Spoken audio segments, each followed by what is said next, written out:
Yo, welcome to another episode of the Bjj Goons podcast. I'm your host, Tim, the Mushmaster Spriggs, and with me as always, every week, is... Yo, what's up, everybody? It's Nico Ball, no new Nico. Glad to be back on the best BJJ podcast ever, ever. ever. Best there is, best there was, best there ever will be. Mm-hmm. We're not going to talk about this little caper I have going on in my house because my mom listens to this podcast and I think she'd be disappointed in everyone involved. I'm not gonna talk about what my mom is texting me right now because apparently my mom was listening to this podcast with my uncle, and I'm not gonna put her on blast. It just, either I have a terrible memory, I'm getting Alzheimer's, or somebody's been putting their hands in the honey jar around here. I'm not tripping. Oh, yeah, and I'm not even gonna go there. I'm talked about this after the show, Yo, but your grandma was around creeping or no, something. That would be no, no, hilarious. no, no. Somebody did. There's a caper going on, but anyway, what's new with you, Nico? What are we talking about today? Well, we're going to talk a little bit about traveling, a little bit about representation. Before we get into that, I guess we don't really have a catch up because if you're watching the video, do we tell our secrets to the people that don't watch the video? They can look at how we're dressed, or well, I guess That they was can the look at. secret. It was yes or no, do we tell the secret, not tell the secret. Well, we filmed back-to-back episodes because Because we we have busy. lives and we're busy, and it's okay. All of your favorite podcasts have a bunch of episodes in the tank. Hell, some of them are like way before. Some people have hidden lost episodes from years ago that they just keep in the tank. And sometimes people just rehash old episodes anyway. So, you know, I have more than one outfit. I actually have a new wardrobe that I'm going to bust out a little bit at a time. But I have I pretty much have my outfit, my wardrobe breaking down to like a cartoon, which I have always wanted, where I pretty much wear the same shit every day, except that I just have different colors of it, like leggings and matching sports bras, with or without a shirt, doesn't matter, because the matching sports bra makes it look like an outfit, and a jacket. Like, I don't know if people notice, but that's all I wear. And people think I have style now. hey, as long as it's clean, as long as it looks fly, it don't really matter. But before we dive into the meat of what I wanted to talk about today, while you were gone, I was catching up on Le Télévision, Le Netflix and chill. I don't know. I know you started watching Heels. Did you ever get into it to any extent? I kind of stopped watching Heels. Last night I started watching BMF, which is a really good show. I beg to differ, but I'm trying. I'm trying to get into it because I know everybody. Wait, hold on. You don't like BMF? I can't really get into BMF. Like, I've had to watch the first two episodes a couple of times, and then I even went on YouTube to watch like spoilers, so I would like. And then I watched the season finale last night. The season finale was pretty Don't good. no, don't give I'm it not away. gonna I'm tell on you episode anything, 4. but like, yeah. So no, I can't say I'm really into BMF. Like, not even the end of like the Book of Power 2. Like, I stopped watching that. Like, it got really cheesy. Like when like things were just too non-realistic. Like, how is this gonna happen? Like, how is he? Oh, you're just gonna follow like a drug dealer and like see and hear the transactions from a distance. So I stopped watching it. But then I watched the book. They keep changing them. What's the new one? Rise of Raising Canaan. Cain. Raising Canaan. Yeah, that one I like. So once I finished that and I had nothing else to do, I went back and I watched the end of Ghost Power 2, but I can't get into BMF. Eventually I'll get bored enough to do it, but I can't. What I wanted to ask you is why the hell you think Glow is better than Heels? I mean, like, I appreciate Glow, but Heels, like, I'm done with Heels. Like, I watch Glow every now and then, like, I'm trying to get through it, the whole thing, but I think Heels was pretty dope. I watched the first episode of Heels and it was too melodramatic for me. The first episode, it's a little too melodramatic, and I get it. You're trying to explain what wrestling is to people, but it seems as though the way they wrote it, they wanted to rush through it like the first episode just so people would get background. I think the beautiful part about Flow is that it's based on things that actually happened. Gorgeous Ladies of Wrestling was an actual wrestling promotion. It was an actual show. And with that, the story is more organic and it feels more based in reality. I think what I liked about Glow also was that the characters are very unique and likable. And I really like the director, Mark Maron, because I'm a huge Mark Maron fan for his podcast, the WTF Pod, and he does a great job. I think the acting is way better in Glow. I think the stories are way better in Glow. And they actually use, I mean, I'm pretty sure that heels used real wrestlers, but the ladies were trained in Glow by actual wrestlers, and the way they explain the inner workings of wrestling and all the stuff around it, I just found it way more entertaining. I think Glow has a lot of heart to it as a show. I think it's a superior show, and it's a damn shame that they canceled it before they could finish the entire story. So I think Glow is way better. Who would have thought? But yeah, Glow is one of the best professional wrestling TV or movies I've seen. Well, you have Glow, you have Heels. Are there any other ones? The Wrestler with Mickey Rourke is very good. Is that a movie or a show? It's a movie. Okay. There's 2 documentaries that I suggest that you watch related to wrestling. Wrestling with Shadows. It follows Bret Hart's last year in WWF. And Beyond the Mat. It's another documentary. It follows Terry Funk and Mick Foley and, random independent wrestlers and Jake the Snake Roberts. I think if you watch those 2 documentaries and you give Flo a chance, you'll be really happy. And The Wrestler.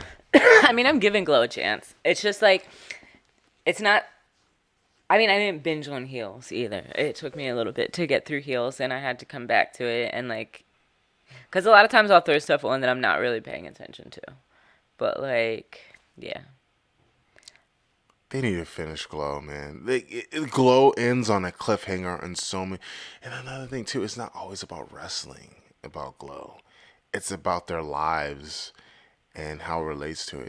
It's the best. It's one of the best Netflix shows. It's the best. It's the best. Netflix also came out with Cowboy Bebop, like a live version of it. Live action, do you call it when it's real people? Live action, yeah. Live action from the anime. I'm not sure if you're big in anime, but I definitely finished that in like 2 days. It was really dope. Assholes are the people that went out on the internet and gave it negative reviews, because it does have some, but like I absolutely fucking loved it.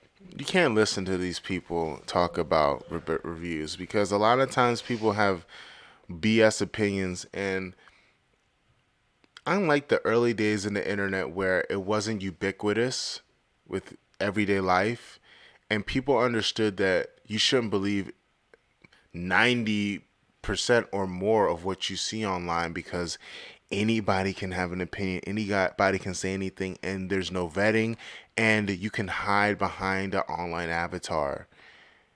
If you have an agenda or an axe to grind with someone, you can ruin their life with anything you say online, any old BS. And it's the peanut gallery, and a lot of times it's bots or people that just are haters. A lot of haters. I know you were spending some time with Hollywood Mike, and I saw on his stories today he had a big FU to all the Reddit warriors. Something must have happened on Reddit, but like I can't go out on there. I can't be following that bullshit. I don't have time for it.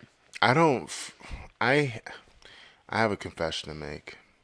I am addicted to my phone, and I'm not the only one, but at least I can admit it. And a part of that addiction is social media apps that are just made to suck your brain and your life energy and it sucks it away. And part of me wanting to admit that and fight against it is dealing with the cesspool that is social media and the hives that grow and just how, let's say Twitter, right? People have viral tweets that are just so bogus and full of BS, either because they're BS or people actually believe it, or there's a small minority of people that believe it and just like and share. And all of it is based on attention. It's the attention that you give things. And Hollywood Mike is very successful in what he does. I And told you that, and I don't know if you remember, but like he has a way to make an impact, a splash, and he did it in a way that Flow Grappling never has. So he is very good at what he does. and I'm a part of a project in which it's going to make an even bigger splash.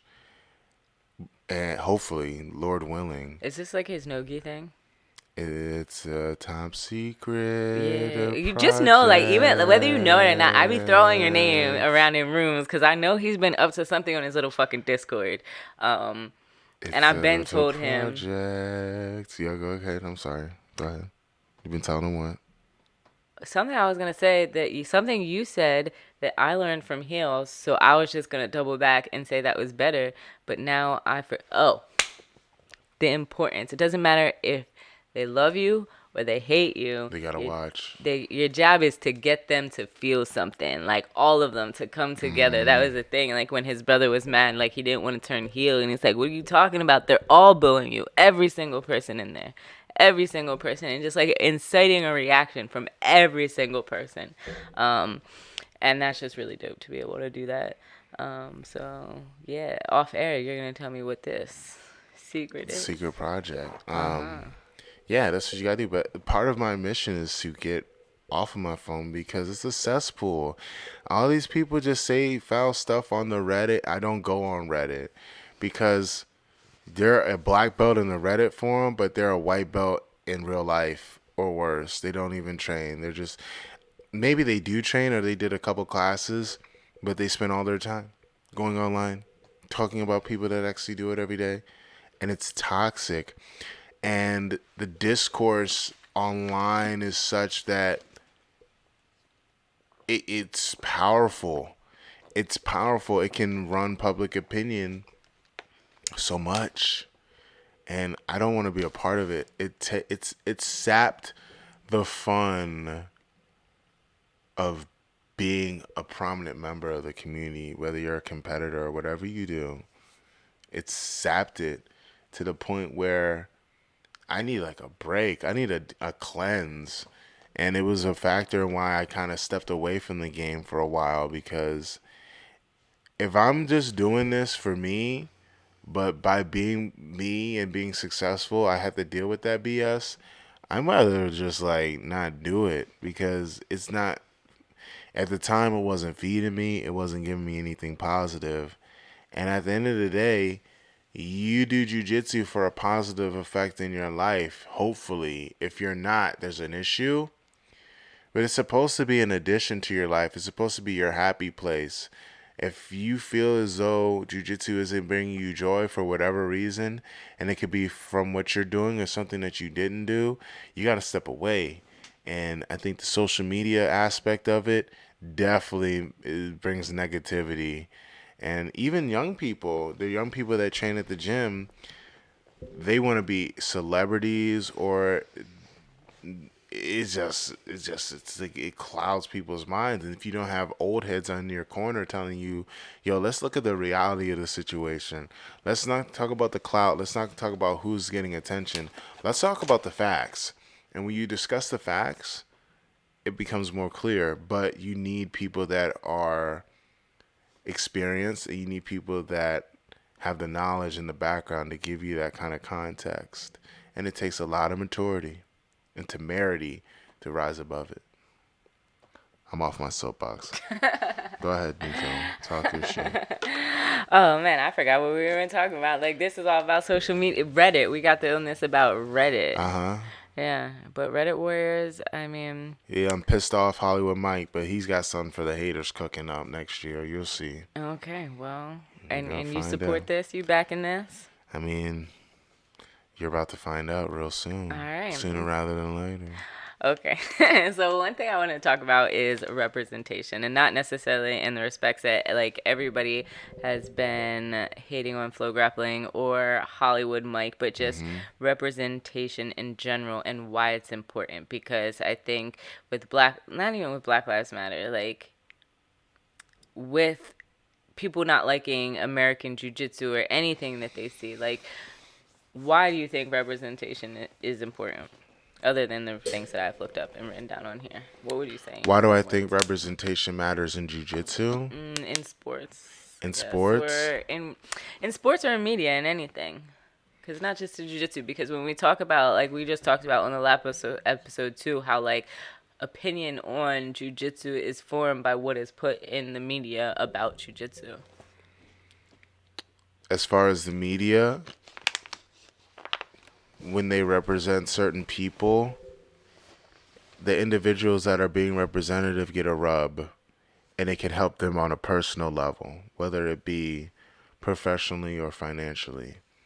In the grander scheme of things, as far as representation, it's important for people to see that it's possible for them. I'll give you an example. In pro wrestling, one of the guys that are the senior members of the promotion that I'm coming from, he he has a physical disability. He has physical disabilities where whatever's happened to him in his life, it's very hard for him to walk. He has a cane.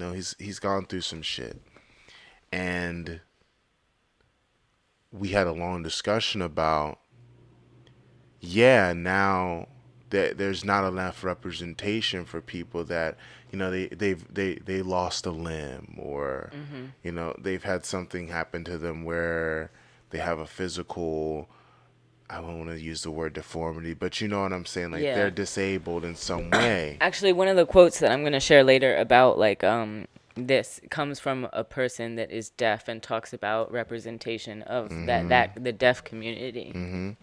And the point he made was the reason why it's important for representation is because you need to have a first one. You need somebody to break the status quo and say it's possible. Like Teddy Day was the like, and that's his name. He was the first black person from the favela to make a name for Yes, himself. The first one. the He was first the first one, one. but it has to be a first one. You have to fight really hard to be the first one so that you kill the stigma. And then it's going to make the art form, whatever you do, better in And the I think long not run. just being the first one. It's important to not just have only one, because But have multiple ones and have them be good, not be tokens, but have them be good. And that's the struggle, I think, for me and a lot of minorities growing up, is that when you're a black face in a white space, which in America there's a lot of white spaces that we still have to fight to get through, you have this imposter syndrome. And this could be the same thing for the disabled people in wrestling or whatever situation you're in, whether it's women trying to get the same equal pay in jiu-jitsu or just get that notoriety. You have this imposter syndrome where you feel as though you got to work twice as hard, or you feel like, man, am I here because of this or because of that? Or, man, it's an extra mental strain that I don't think a lot of people understand unless they're in a minority situation. You're only a black person, or you're a woman in a male dominated arena, that you don't understand. And it's an extra stressor, and it breaks a lot of people. It breaks a lot of people, but it can make you stronger. So that's the importance of representation. You have to see that it's possible, and then you have to kick the door down and not only be in there, but you got to excel. And that's the importance of it. you know that's a big thing. Talent may be equally distributed among people, but opportunities definitely are not. 100. Getting opportunities are hard, and when you have a lack of representation, it definitely makes people feel more isolated, underrepresented, unsupported. Like, it definitely leads to anxiety, depression. It leads to less fucks that you have to give in a situation. I mean, less rates of success and shit. Like, it's very hard when you don't see people that look like you, whether they be Mm-hmm. black, whether they be non-binary. That's another big one that's coming up. Like, whether they be Asian, like, and out of the stereotypical role, you know, like that's really important for people, and they talk about it a lot in education. I know a lot of my friends, a lot of our fellow followers work in education, so I know you know what it is like to be in a professional development that talks about equity and creating inclusive spaces where, you know, like indigenous people, black people, uh, everybody feels safe. But like once you get outside of school, like especially like once you get into college, like they snatch those things away. Even if you talk about people that go through the Ivy League experience, it's not meant to be inclusive, it is meant to be exclusive, it is meant to be competitive. But like that might help you on a professional level, but where is that really bringing you into a personal level? And I think that's really something that's important to take into consideration. Like as like whether you're a black belt and people look up to you, whether you're a gym owner and you have to kind of set an environment, or whether you're just like an individual person in a role. um because one thing, like I said, I was going to share a quote, and when I was looking up stuff about inclusivity and like why representation is important, I found this one quote. Like it was talking about representation and inclusivity in different aspects, whether it be media, technology, um, different career fields. But one thing that like I work in like storytelling and like kind of journalism, and that's what I do with favela jiu-jitsu. Is like I tell other people's stories, people from the Mm-hmm. favela that weren't able to tell their stories, you know, mainly starting with Gabi Pisania before she had a name. And like now it's easy to get her story told, but like there was a process to that. Mm-hmm. So the quote is this: it's on the power of inclusive storytelling, not just the white man's narrative, but inclusive storytelling. Storytelling reflects the truth within the process that will generate tangible change. That tangible change also involves representation, visibility, and the power to influence where people can say, "Oh, someone looks like me," or "someone has the same anything that's similar to me." Oftentimes, someone writes the story for us, and they don't really understand what we have, who we are, or what we've gone through. Give a pen and a paper to someone who can write, and that's where the true change will happen in the storytelling. And I just thought that was like very interesting. Thoughts on that? I mean, it says it better than I could ever explain it. Mm-hmm. Um, it's very powerful though. Like by having good representation, it's empowering, and I think that's a vital part of it. And that's why what we kind of go after over on the show a lot. It's not so much that we're complaining, because I mean you could argue that we complain, but we give constructive criticism. I would argue, and with our platform, we've always given people an opportunity to represent, and we always are an alternative. I say this all the time. You say it too. We is the media, and I think in this century, in the year 2021, about to be 2022, no longer do we have to sit back and wait for this representation to happen. We can fight to make it happen. We can use social media, which in a lot of ways is used negatively. We can use it positively and use what we got to get what we want. We can use our Instagrams, we can use our YouTubes, we can use, we can make a podcast. We can invest in curating our timelines, but also curating a community that represents us, for us, by us. Mm-hmm. Exactly. And I think when you talk about social media and how you're talking about how we can put things out there, and then recently I was actually talking to DJ to see if I could find him while you were gone on the secret mission. And Hmm. I know that the baby is one of DJ's favorite rappers. He would be one of his favorite rappers. Oh, He's one of mine too, though. Like when he was first started bubbling and popping, like the baby Baby had a run, man. No, he did, and now he's running it up in the media again. And I was telling him like, I don't know if you guys all follow, but like the baby was trying to tell his own story. He took to Instagram Live, and maybe not the best way, because he was also calling his baby mom like a side chick and this and that, saying he wanted to kick her out of the house. But, one of the things that it boiled down to is like he was kind of scared that people would change the narrative on him. Like, and he's since then pressed like domestic abuse charges against Danny Lee, who is the female in the situation.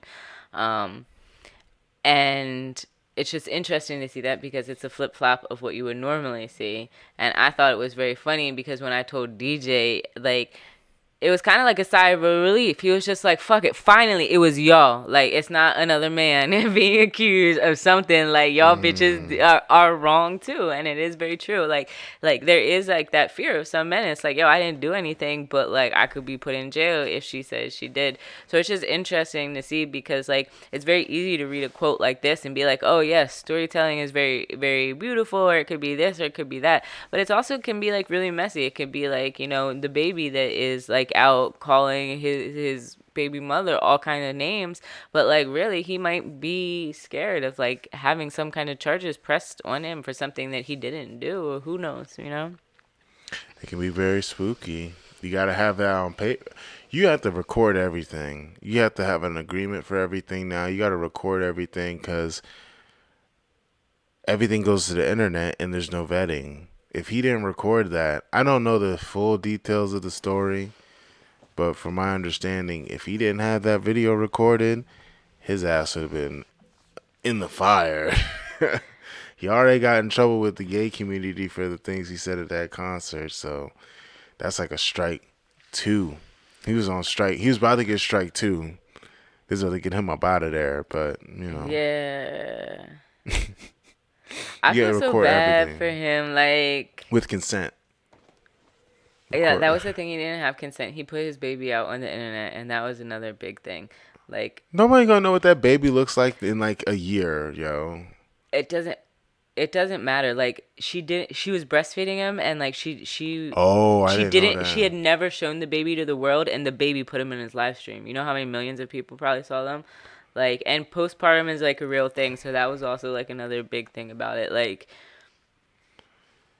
yeah. I mean, I don't know. No, there was no consent in like putting her or the baby on online. What are the rules, Nico? The world is changing what are the rules now? That's what we're talking about. This is the power of storytelling, inclusive, and including the Instagram Live with your baby. Yeah, it can be very hard. Like, you gotta think, baby's been through a lot. Like, baby, what he really needs is some therapy. Yeah, he went from being in the hood of North Carolina. He shot a guy. Why are you laughing about that? No, what else am I gonna do, Nico? I mean, it's live. Laugh about it. He shot a guy. Oh my god! It's live. Like, I mean, he's alive. You chuckle like, have you seen the Joker? Yeah, I've seen the Joker. You coming out kind of crazy, son? No, my jokes are funny, unlike his in the movie. What's next? What's next is yeah, that's all I had for that on representation. And it's like a lot of empty gestures on social media.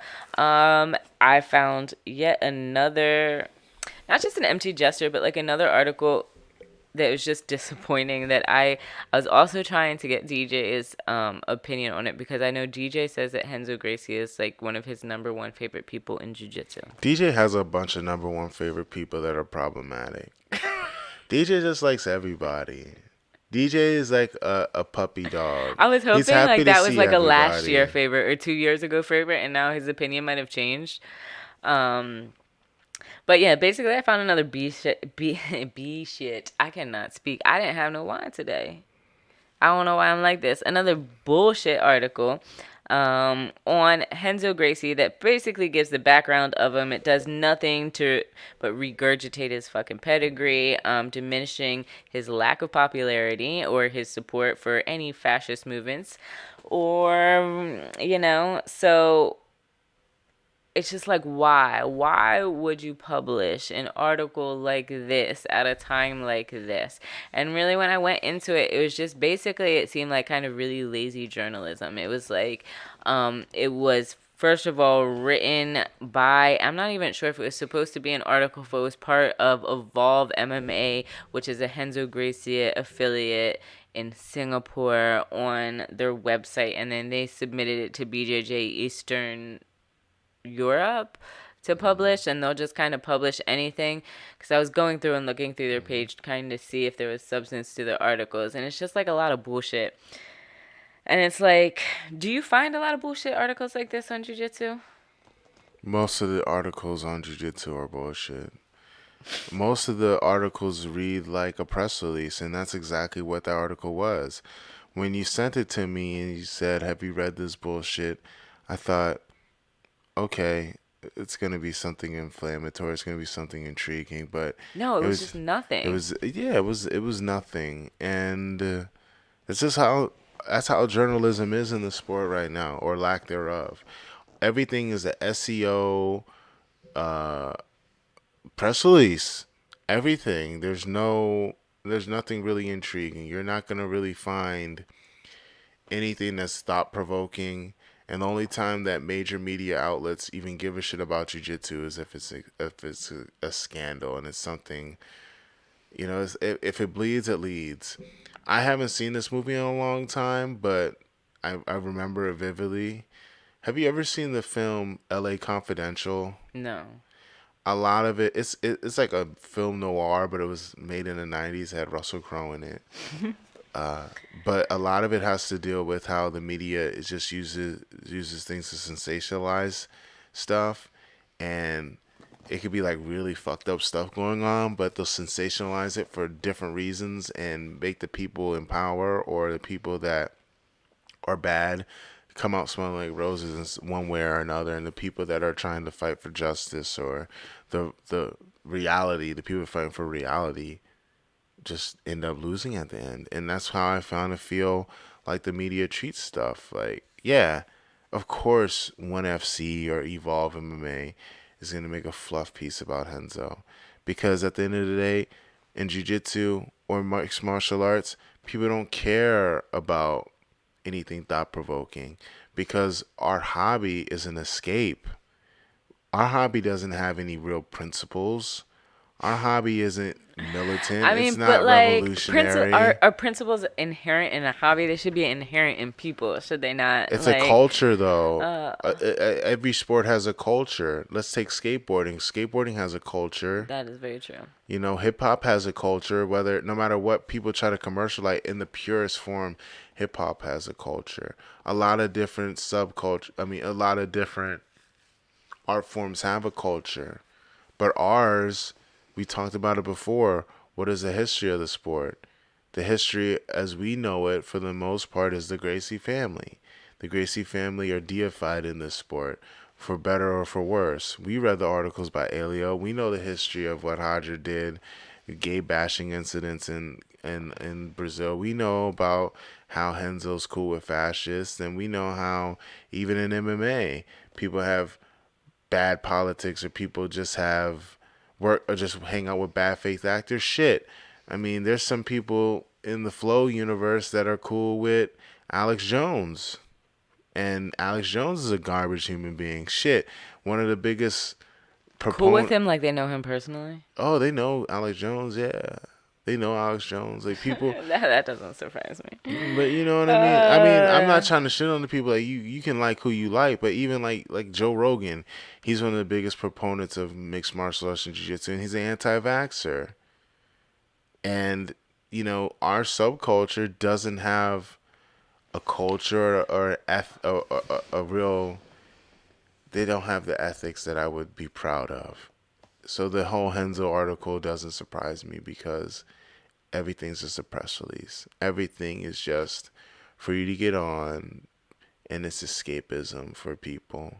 People don't give a shit. They just want to fight people. So, if you could, and not, I guess, just like write the headline, like maybe have to like change the world and create the news, like what would you like to see on the headlines? Like, what's something that's worthy? I would say a general headline. And it can't be you versus Gordon Ryan. No, I would say horrible people, very good at hobby in which you can hurt people. No, not for this headline. Like, what would you want to see in the news? Like, what, like, not renaming this one. What kind of headlines I would like to see in the news? Yeah, about jujitsu, though. Like positive things about the sport.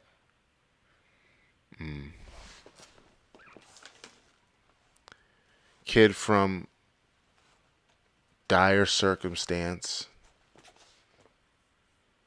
works his way in a very difficult profession to provide for himself, his family, and his community, or her. I just told you Gabby Pasaya in Abu Dhabi on a jet ski. Exactly.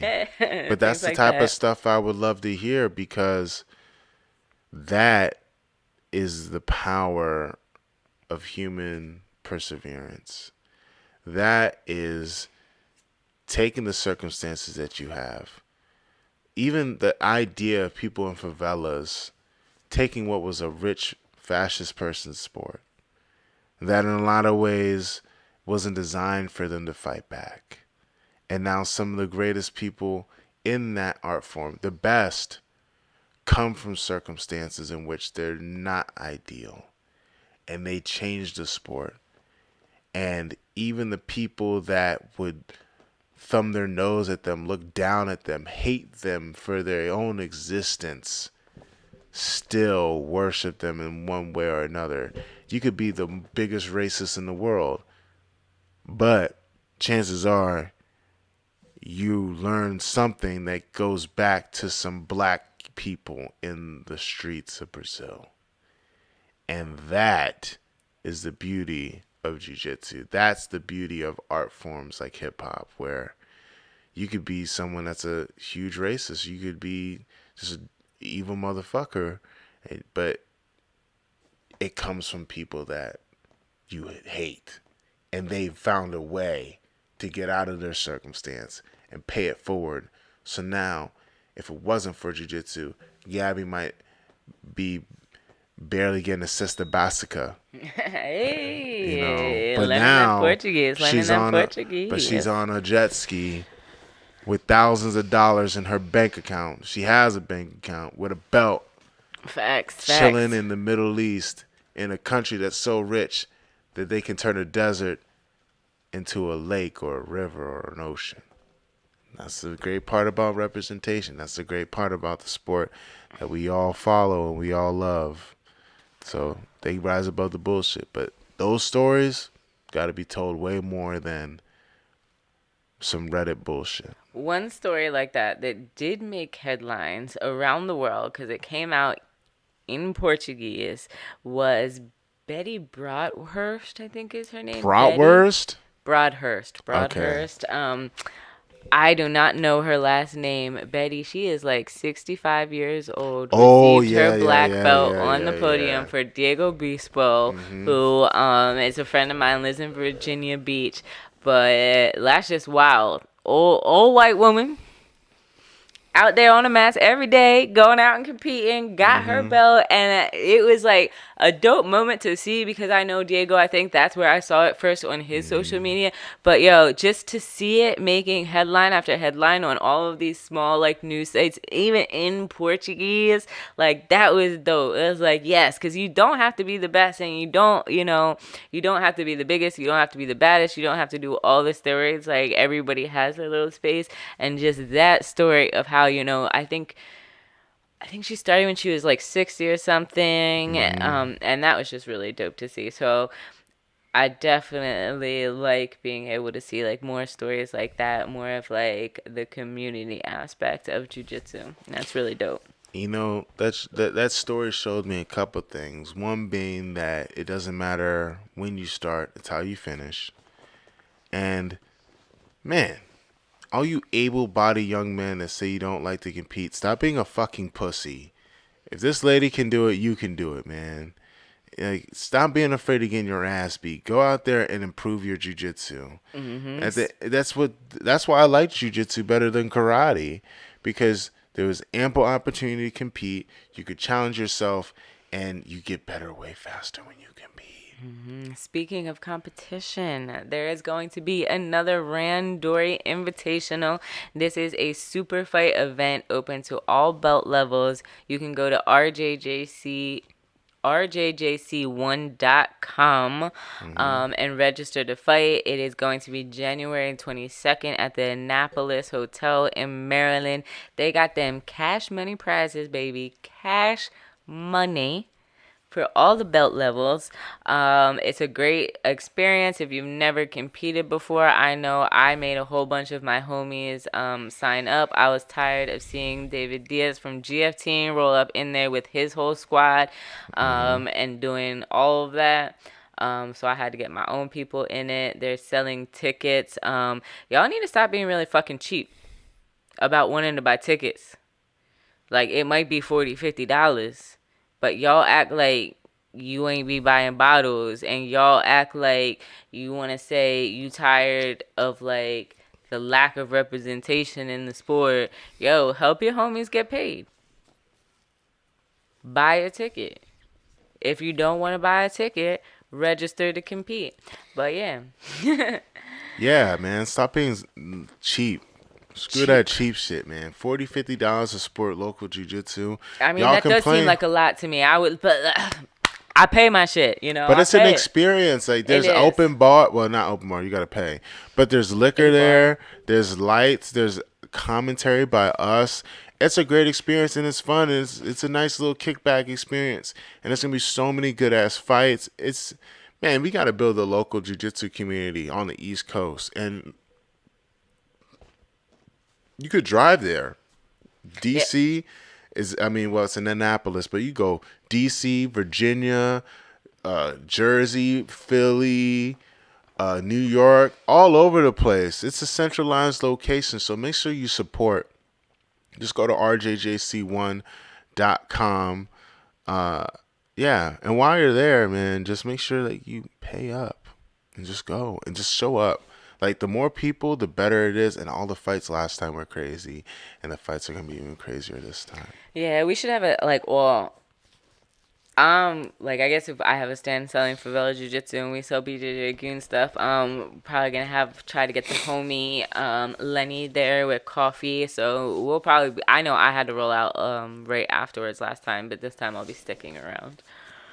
Yeah, parking lot pimping after the fact. I'm gonna be inside because it'll be cold, and it's a nice hotel.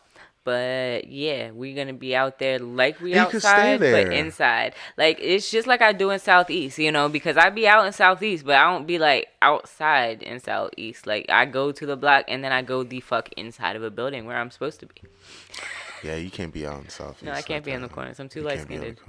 Not only that, it's just dangerous. But anyway, Nico, anything else you want to add before we wrap? Yeah, y'all better follow me on the Instagram. That would be on. I am not that ghetto. I'm sorry. It's late, y'all. It is late. It is time for bed. So you guys can follow me on Instagram at no new Nico. That is no_new_Nico. And make sure to stop by favelajujitsu.com. Get your new apparel. I'm gonna be dropping some stuff right after I get back from Brazil. Yeah, make sure you guys go to John Fit Meals for the meal prep. They have actual, they cook the food for you. It's not like freeze dries bullshit. It's actually really great meals.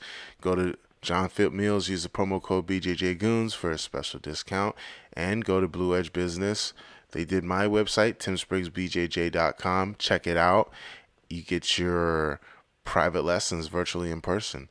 Or you can get a game plan made by me or match critique. Yeah, just check out the website. If you want to get your website created by them, just tell them I sent you for a special discount as well. Follow me on Instagram at timspriggsbjj. Make sure that you tell Instagram to give me my goddamn blue check mark.